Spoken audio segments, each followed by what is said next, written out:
Women on Wealth is proudly sponsored by First for Women, celebrating leading women.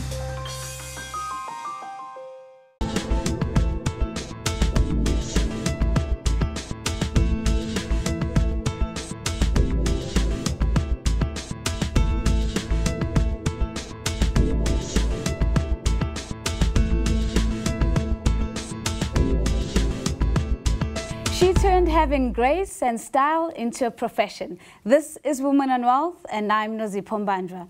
Tonight we profile Travel with Flair founder and group CEO Johanna Mukoki. We also speak to Tourism Business Council of South Africa CEO Mmatsatsi Ramawela, who discusses how to reposition women in the tourism and hospitality sector.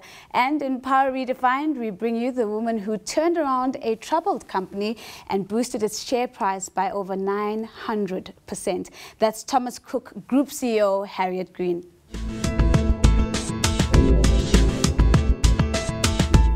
Johanna Mukoki is the true definition of an entrepreneur for the simple fact that she has never worked a day in her life for someone else. I sat down to talk to her about her luxury travel business and her journey as a serial entrepreneur. I think growing up in the dusty streets of Soweto with our parents and 3 other siblings, you know, I saw how my parents struggled to be able to raise us, and I just knew, I think, from an early age, because my dad was he read a lot of books. I mean, he was a serial bookworm, and he had a lot of books that I had the opportunity to read at a young age, and they were business books. So I realized that there is a bigger picture, bigger world out there, and if I work hard, study hard first of all, I can be able to change my course in life. And that's exactly it. You know, I mean, I pull straight A's at school. I'm one of those kids, and my parents as well. I think my mother held down 3 jobs. She was a school teacher. She also sold soft goods over the weekend, took me with. You know, I used to sell ice cream at Baragwanath Hospital. You know, when I look at that and where I am today, and, you know, driving in a fancy car, and I'm driving past it and I'm thinking, you know, thank God. Because I think for me, that was part of the grounding. And you know, she used to sew curtains as well and sell and take us along with her. I realized that there is, you know, you can be able to have a business and still, you know, be able to raise a family. And, you know, in business as well, because it's so difficult in the beginning. Yeah. And I saw her perseverance. I realized that it's not a walk in the park. You have to work hard, you have to break sweat, but ultimately it does come into fruition. And I think that's how I got into my business journey.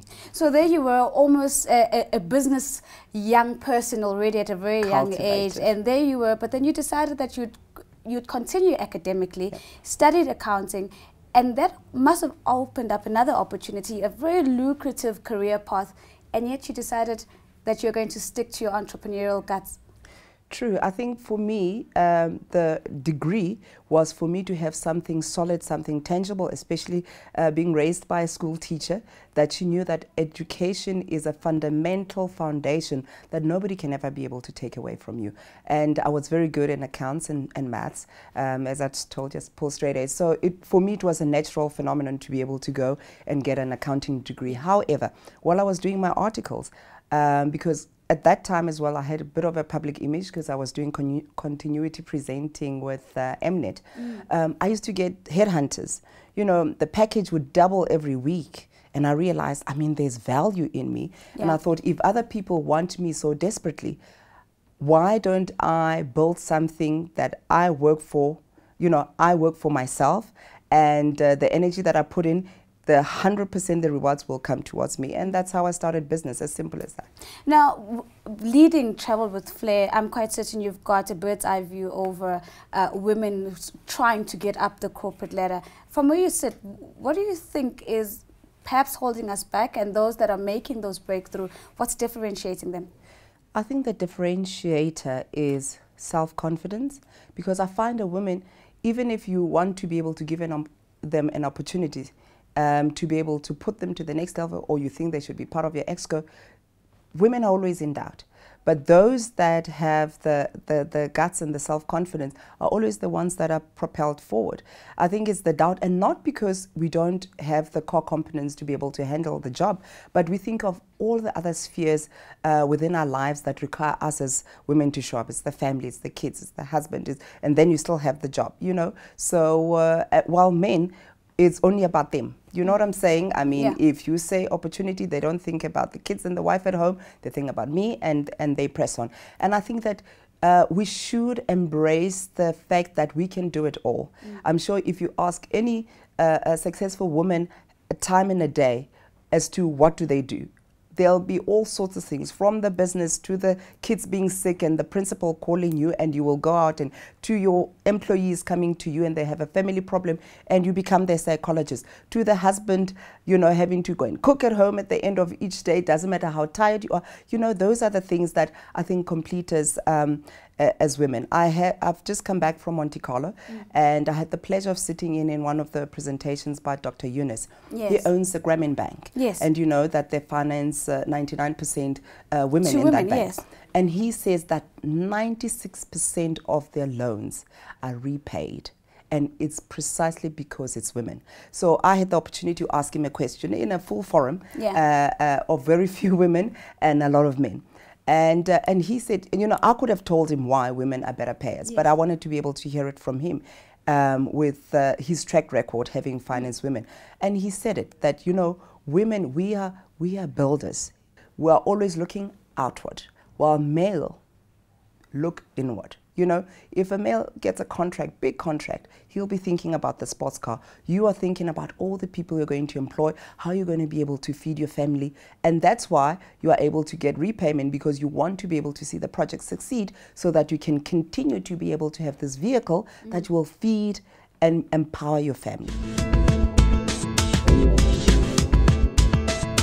Women hold more ministerial positions in tourism than in any other field, and yet only 1 in 5 tourism board CEOs are women.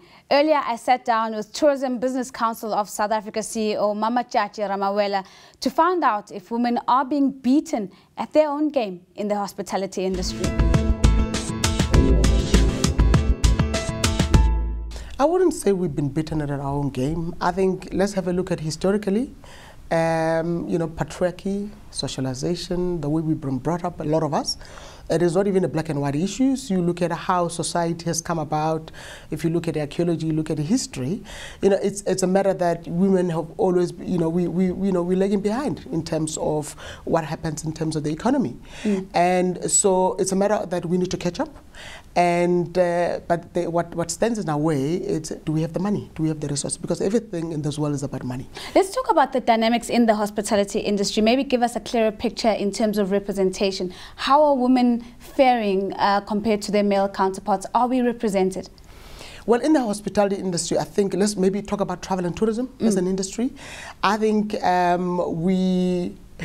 there's almost like a it's an irony, because the hospitality industry in particular, it is really dominated by women. So if you ask the question really on the surface and you say, what is the representation of women within the travel and tourism industry?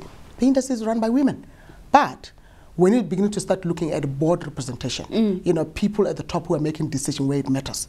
And most importantly, where you talk about capital intensive sectors, aspect of the travel and tourism industry, that's where you start seeing less women in the boardrooms, running those major corporations, those major chains, hotel chains, those major airlines, those major car rental companies. That's where you start seeing the lack of women. The argument is that travel and tourism is booming on the continent, hospitality being one of those big drivers. And yet you're saying we're not represented at the C-suite level, as in there's not many yous out there. Why is the case? Why aren't there women in the boardroom in the travel and tourism sector? I put it to two reasons. One, it's we've got to understand that travel and tourism as an industry, even globally, but more so in Africa, it is a very small sector. Not many people are very aware of it. A lot of governments in the continent don't take tourism very, very seriously. So it's really lagging behind manufacturing, the financial sector, and the IT sector. So, and even in a global perspective, the other thing you need to look at it's about money. So a lot of the money that drives, in my opinion, and what I've experienced, is that a lot of the money that drives, you know, the travel and tourism is not made in tourism. You know, a lot of the money comes from, for instance, if you look here in South Africa. You know, the money that started Southern Sun, which is now called Sohosan, that is money that came from SA breweries. You know, you have a look at one of our biggest company, mixed travel and tourism business in this country, Tourvest. Where did that money come from? From the majority shareholder of that company comes from IT. You know, so as long as that money, the owners of the capital, when they invest the money into our industry, you know, they then take the best people that they trusted within that industry to go and run the facilities. What about the prospects for organic growth in this particular chain, trying to maybe cut the chain that you've just proposed now? Is there opportunity for organic growth, and can women find their position in that chain? We can certainly do that.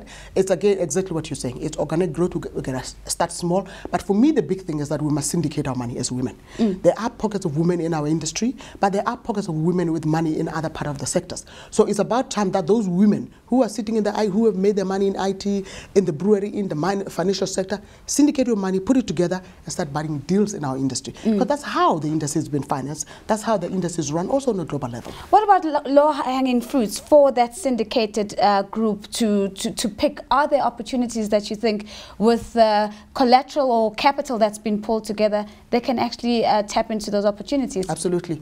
If you look at what is a hotel group, for instance, it could be a group that is studied from start, where you say we're going to open, you know, a hotel brand ABCD, and you start opening different hotels in Polokwane, in Kimberley, in Sandton, in Cape Town, and all those places. So women can do the same thing. So, for instance, you look at all those women who are owning, for instance, B&Bs, those pockets of B&Bs or boutique hotels. They can come together and then form and market their product under one brand. Very quickly, Mmatsatsi, before I let you go, how do we change the mindset so that we see ourselves bigger than just B&B owners to real hotel chain owners?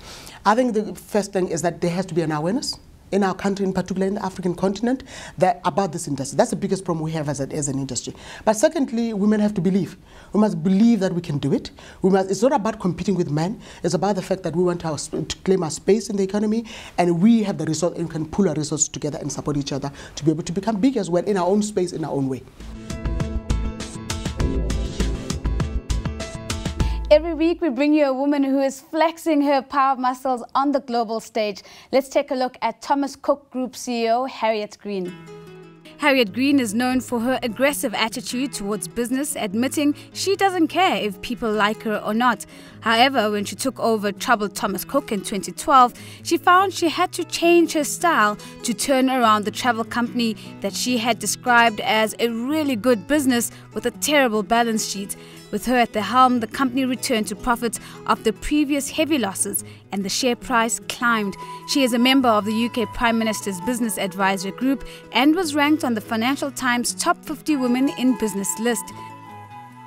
That's all from Women on Wealth this week. Be sure to pick up a copy of this Sunday's City Press to find out about another winning woman, young entrepreneur Mmatsatsi Ndleva. Remember that we do like to hear from you, so follow me on Twitter @NoziPombandra, and don't forget that our hashtag is Wow410. Let us know who you would like to see on the couch, and of course, who is redefining the concept of power in your world. Until next time, stay empowered.